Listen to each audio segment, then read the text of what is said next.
तो जैसा कि मैंने कहा था कि मेरी नेक्स्ट वीडियो भी सोलो लेवलिंग पे आने वाली है, तो ये लो, ये वीडियो है संघ की शैडो आर्मी के ऊपर। हाँ, वही आर्मी जिसकी वजह से ये और भी ज्यादा बैडएस और पावरफुल लगता है। तो आज हम जानेंगे कि संघ की आर्मी में कौन कौन से शैडोज मौजूद हैं, ये कितने पावरफुल हैं और इनकी क्या एबिलिटीज हैं। तो बिना किसी देरी के सब्सक्राइब का बटन दबाते हुए आगे चलते हैं। शैडोज वो होते हैं जिनको शैडो मोनार्क अपनी शैडो एक्सट्रैक्शन स्किल से डेड को जिंदा करके उन्हें अपना शैडो बना लेते हैं। एक एक्स्ट्रा चीज भी बताता चलूं कि शैडो मोनार्क मतलब जिन्वू जिस बीस्ट को भी शैडो बनाएगा वो उसका स्लेव बन जाएगा, मतलब वो अपने ऑनर की सारी बातों को कबूल करेगा। चाहे वो बीस्ट शैडो बनने से पहले कितना ही गुस्से वाला क्यों ना हो, शैडो बनने के बाद वो बिल्कुल काल्म, लॉयल और अपने ऑनर की बात को पूरी तरह एक्सेप्ट करेगा। उससे पहले कि तुम्हें मैं शैडोज एक्सप्लेन करने लग जाऊं, पहले इनकी रैंक्स और एबिलिटीज को देख लेते हैं। तो पहले बताता हूँ इनकी एबिलिटीज, जिनमें सबसे पहली आ जाती है रीजनरेशन। शैडो सोल्जर्स अपने आप को रीजनरेट भी कर सकते हैं। और ये भी बता दूं कि जिन्वू की परमिशन के बगैर उसके सोल्जर्स मर नहीं सकते, लेकिन ये रूल सब पे लागू नहीं होता, क्योंकि सोलो लेवलिंग में कुछ लोग हैं जो कि इन शैडोज को पूरी तरह एलिमिनेट करने की पावर रखते हैं। सॉरी, पूरी तरह नहीं बल्कि टेम्पोरेरली, जिसमें दो ही लोग आ जाते हैं, जैसे एंथरस और राकन। अगर गलत प्रोनाउंस कर दी हो तो माफ करना। नेक्स्ट एबिलिटी आती है कन्वर्सेशन और ग्रोथ।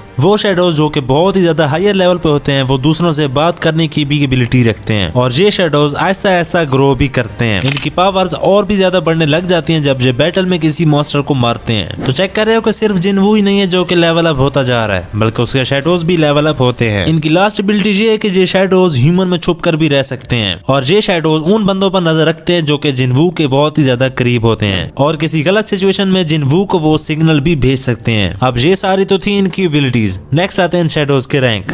अब हर एक रैंक को एक्सप्लेन नहीं करूंगा, क्योंकि शैडोज को भी तो एक्सप्लेन करना है ना, लेकिन इन रैंक्स के नाम तो मैं जरूर बताऊंगा, जिसमें है normal, great, elite knight, commander, marshal and आखिर में grand marshal. Of course grand marshal वाला सबसे पावरफुल शैडो है, जो कि सारी शैडो आर्मी को कमांड दे सकता है। दूसरे लफ्जों में बताऊं तो मतलब जिन्वू के बाद इसकी आर्मी में सिर्फ यही स्ट्रॉन्ग बंदा होगा। नाउ अब आते हैं शैडोज की तरफ। टोटली जिन्वू के पास जो पावरफुल शैडोज हैं वो 13 ही हैं, बट इन 13 सोल्जर में से 3 टेम्पोरेरली हैं। मतलब शुरू में तो वो संघ जिन्वू की आर्मी का हिस्सा थे, बट जिन्वू ने उन्हें बाद में निकाल दिया था, मतलब उन शैडोज को टर्मिनेट कर दिया। वो 3 शैडोज हैं कामिश, आंट क्वीन एंड मिन बियांग्यू। अगर हम कामिश के बारे में बात करें तो ये आंतरस का सर्वेंट हुआ करता था, और ये भी बता दूं कि आंतरस एक स्ट्रॉन्गेस्ट मोनार्क है। ये कहा जाता है कि एक दफा अमेरिका में एक एस रैंक गेट ओपन हुआ था, जिसके डंजन का बॉस था कामिश, और उसको हिराने के लिए बहुत सारे एस रैंक हंटर आए थे, बट वो सारे के सारे कामिश के हाथों ही मारे गए थे। और उस वक्त 5 एस रैंक की हंटर बच चुके थे,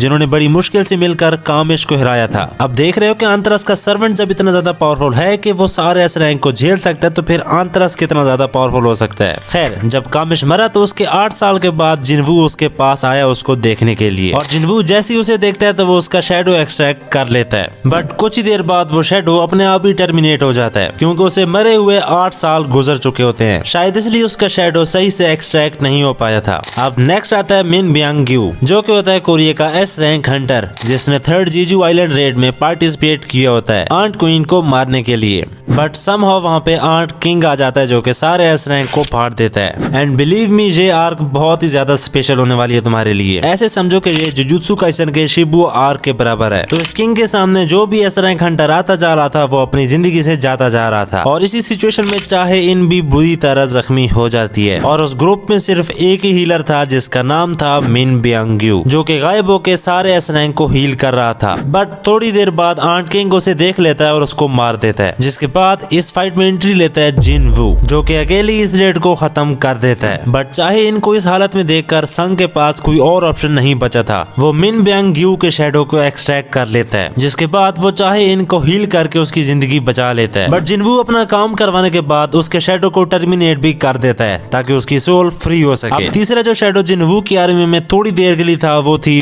आंट क्वीन, जिसे बाकी सारे हंटर्स ने मार गिराया था। बट ये शैडो संघ जिन्वू खुद ही टर्मिनेट कर देता है, क्योंकि बेरू उसे कहता है कि इसके शैडो से कोई खास फायदा नहीं मिलने वाला, क्योंकि ये सिर्फ अंडे देती है और इसका फाइट में इतना कोई काम है नहीं। तो अब बच गए 10 शैडोज जिन्होंने जिन्वू का बहुत ज्यादा साथ दिया है। तो सबसे पहले मेरा फेवरेट शैडो आता है, जिसका नाम है इग्रिस द रेड। इग्रिस पहले तो ऐशबॉर्न का सर्वेंट हुआ करता था, बट जब ऐशबॉर्न रिटायर होने लगा, मतलब जब उसने अपना सक्सेसर ढूंढना शुरू किया, तो उसने इग्रिस को एक टास्क दिया कि तुम मेरे सक्सेसर को टेस्ट करना जब सही वक्त आए तो। और ये भी बता दूं कि संघ जिन्वू का सबसे पहला शैडो एग्रेसिव था। अब ये शैडो मुझे अच्छा इसलिए लगता है because of his badass look, उसकी स्वॉर्ड और उसकी लॉयल्टी की वजह से। इग्रिस की स्पेशल पावर है टेलीकाइनेसिस, जिसमें दूर पड़ी चीजों को भी कंट्रोल कर सकता है वो और उनको मूव भी करा सकता है। नेक्स्ट आते हैं शैडो जायंट, जिनका रैंक है एलीट नाइट। और ये कोई एक शैडो नहीं है बल्कि ग्रुप ऑफ शैडोज है, जिसमें 1 से लेकर 28 तक शैडोज आ जाते हैं। हर जायंट में इतनी ज्यादा पावर है कि वो एक एस रैंक के हंटर तक को मार सकते हैं। और ये भी बता दूं कि ये जायंट्स जिनवू को एस रैंक गेट में से मिले थे। इसके बाद आता है टैंक, जो कि एक आइस बियर का शैडो है। अब इसका शैडो जिनवू ने इसलिए एक्सट्रैक्ट किया था कि एक तो वो साइज में बड़ा था और दूसरा स्ट्रॉन्ग भी बहुत ज्यादा था। वो ये इसे मिला था रेड गेट इंसिडेंट में। और बता दूं कि रेड गेट का बियर होना कोई आम बात नहीं है। बाकी तुम इसकी पावर का अंदाजा इस बात से भी लगा सकते हो कि वो एक अकेले ए रैंक को हिरा सकता है। नेक्स्ट आता है आयरन, जो कि शैडो था किम चुल का।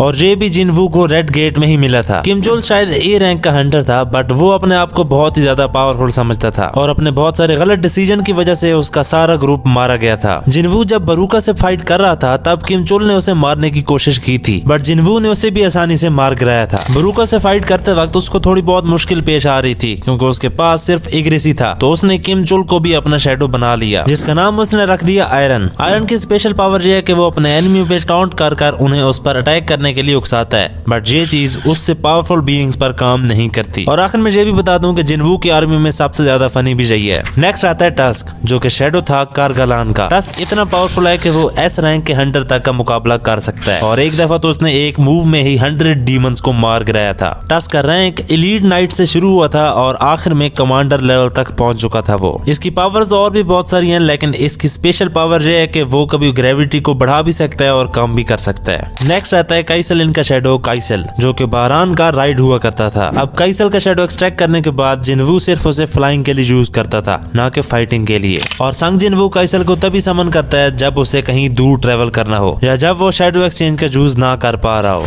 नेक्स्ट आता है बेरू, जो कि शैडो था आर्ट किंग का। और अगर तुम्हें याद हो तो मैंने इसका नाम शुरू में भी लिया है। तो थर्ड जीजू आइलैंड में इसने तो बहुत सारे एस रैंक हंटर को तो सेकंड में ही कुचल दिया था। हमारे टाइगर गिल्ड के ऑनर भी मरने वाले थे अगर संग ना आता तो। अब जीजू आइलैंड रेड के बारे में काफी कुछ पहले भी बता रखा है, तो और ज्यादा एक्सप्लेन करने की जरूरत नहीं है मुझे। बट ये बता देता हूँ कि जब जिनवू ने अपना गिल्ड बनाया था तब चाहे इनका टेस्ट करने के लिए बेरू से लड़ा था। शुरू में तो इनकी फाइट ठीक की जा रही थी, बट अचानक बेरू जिनवू के कंट्रोल से बाहर निकल जाता है और चाहे इनको मारने की कोशिश करता है। अब तुम ये कहोगे कि मैंने तो कहा था कि शैडो लॉयल होते हैं, जबकि बेरू तो उसके ऑर्डर के खिलाफ चला गया था। और ऐसा क्यों हुआ था? क्योंकि आंट क्वीन का ऑर्डर बेरू के दिमाग में अभी भी चल रहा था। बट टेंशन मतलब क्योंकि बेरू के अटैक को जिनवू ने खुद ही हैंडल कर लिया था और बाद में वो ठीक भी हो गया था। बेरू के पास immense strength, durability and speed तो है ही, उसी के साथ वो लोगों से कम्युनिकेट भी कर सकता है। और मेरे ख्याल में ये थर्ड स्ट्रॉन्गेस्ट शैडो है जिनवू का। नेक्स्ट आता है जीमा, जिसके बारे में इतना कुछ नहीं बताया गया, सिर्फ ये बताया गया कि ये शैडो था बॉस नेगा का और ये इतना पावरफुल है कि ये एक एवरेज एस रैंक हंटर को मार सकता है। अब सेकंड स्ट्रॉन्गेस्ट शैडो आता है ग्रीड, जिसका पहले नाम हुआ करता था होंग डोंग सू, जो कि एक एस रैंक हंटर था। डोंग सू अमेरिका में रहता है और वो पीछे पड़ा हुआ था सांग जिनवू के। अब वो सांग जिनवू को क्यों मारना चाहता था तो मैं आने वाली एपिसोड्स में पता चलने वाला है। और जब फाइनली वो जिनवू से लड़ा तो वो भी उसके हाथों मारा गया था और उसके मरने के बाद जिनवू ने उससे भी अपना शैडो बना लिया, जिसका नाम उसने रखा ग्रीड। नाउ अब सबसे स्ट्रॉन्गेस्ट शैडो की तरफ आते हैं, जिसका नाम है बिलियन। और इसका शैडो जिनवू ने एक्सट्रैक्ट नहीं किया था, बल्कि ये खुद ही उसकी आर्मी में आया था। और ये अकेला नहीं बल्कि ये अपनी पूरी आर्मी के साथ आया था, जिसको वो खुद लीड कर रहा था। असल में ये पहले ऐशबॉर्न की आर्मी का हिस्सा था और बिलियन फाइनल फाइट से पहले जिनवू की हेल्प करने के लिए आता है। मानवा में बेरू बिलियन को चैलेंज भी करता है, बट बिलियन के पहले अटैक से ही बेरू जमीन पे पड़ा होता है। तो इसी के साथ ही मैंने जिनवू के सारे 13 शैडो एक्सप्लेन कर दिए हैं तुम्हें, और उम्मीद करता हूँ कि तुम्हें ये वाली वीडियो अच्छी लगी होगी। और अगर अच्छी लगी है तो प्लीज सब्सक्राइब एंड लाइक लाजमी करना।